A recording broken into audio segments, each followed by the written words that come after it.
And for this year so far, January I was concentrating on the first step of the action programme of the Fellowship of Alcoholics Anonymous, and February I'm concentrating to an extent on step 2.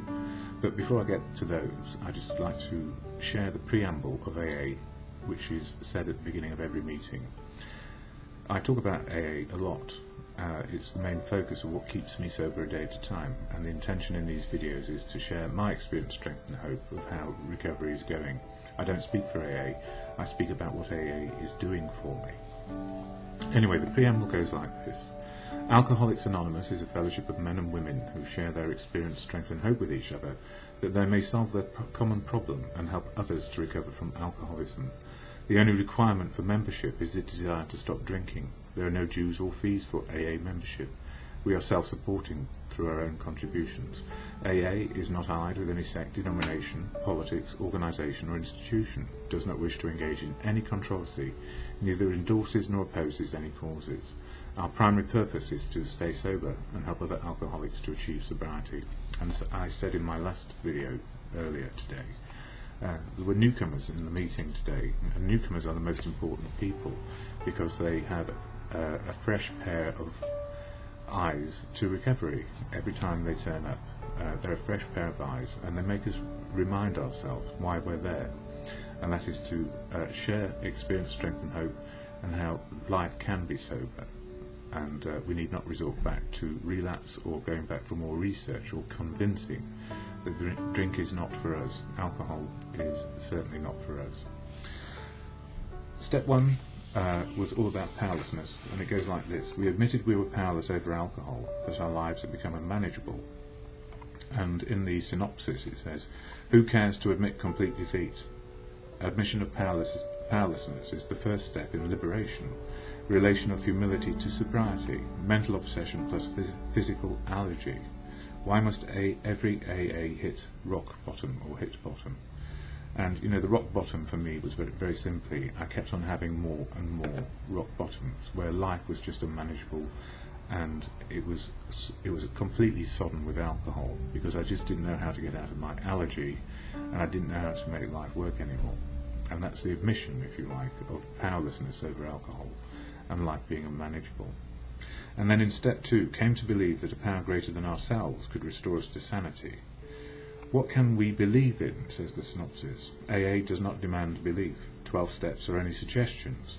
Importance of an open mind, variety of ways to faith, substitution of AA as a higher power, plight of the disillusioned, roadblocks of indifference and prejudice, lost faith in AA, lost faith found in AA, get it right.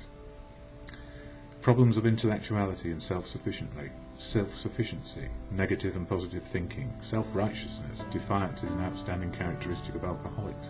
Step 2 is a rallying point to sanity, right relation to God.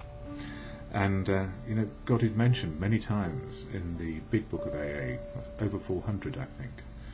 And it's not that you have to come to believe in a God that AA suggests. It's come to believe in something which represents a higher power than you. It may be God, or it may be something else. So in step 1, powerlessness over alcohol, our lives have become unmanageable, and I guess for most people they can see that their lives are unmanageable, and the problem is the allergy of alcoholism is so stigmatized even today, and yet we are a culture who recommends that we try and drink as much as we can, because we can be one of the boys or one of the girls, I guess. And the difficulty is, if we are seen as a good person because we can drink a lot and still stand up, it's very difficult to get out of the habit, because once the habit is formed and the dependence is there, how on earth do we actually admit to ourselves that we can't do without a drink, that we need to drink because we are dependent on it? And looking at the NHS National Health Service in the UK, the statistics are 1 in 13 is alcohol dependent in the adult population.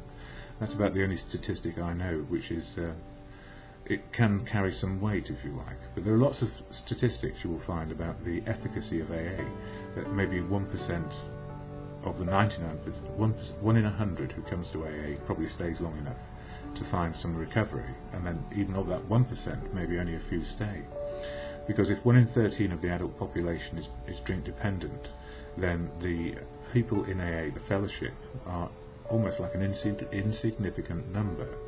But to those who are in the program, it is a significant impact on our lives, because we've found a way simply to stay sober one day at a time. And it is the nature of the program, the 12 steps of action, which keeps us coming back for more support and fellowship. It's simply fellowship. It's not an organisation that can fix you. It's just simply people, ordinary people, who have found a way out of the malady, the allergy, the addiction, if you like. And we get into recovery for one day. And the importance of the one-day program is everything in the program is geared to working in this one day. It's not about long-term sobriety. That comes as a coincidence, if you like, of following a program of sobriety. So the aim is to stay sober one day alone, and then see how we go. And then when we come to step 2, came to believe that a power greater than ourselves could restore us to sanity. What can we believe in? Well, I don't know that I had an understanding of God very well developed when I first came to AA, but I've had a bit of time to think about it and to feel what is right for me. So I like Gandhi and what he said. God is truth, God is love, God works through people. So it's a fairly basic understanding that if we work together and live and understand each other better, we can gain wisdom from others, experience strength and hope on what path we may tread. And it's about being unique and authentic. Every single person in my experience in AA is a unique, authentic person, and with one similarity which keeps us all going back, and that is that we do not want to drink on a daily basis. Simply that. So we keep our uniqueness, our authenticity, and our living as we want to, or we change our living because drink has actually ruined everything. And we may have been doing things for a long time which were not good for us besides drinking. So we can change our outlooks and change. It's all about change and not standing still. AA does not demand belief, it says there. And it's never been suggested you must believe in God and you must get down on your knees and pray to whatever God of your understanding. It's about coming to an understanding of what is going to work for ourselves. 12 steps are only suggestions. You don't have to follow any of them. But the experience we learn is that they do work, because it's a program for living. Importance of an open mind, and by the time I got to AA, my mind was so closed I could not see anything, and I was almost unteachable until I had a few weeks of not drinking. Variety of ways to faith.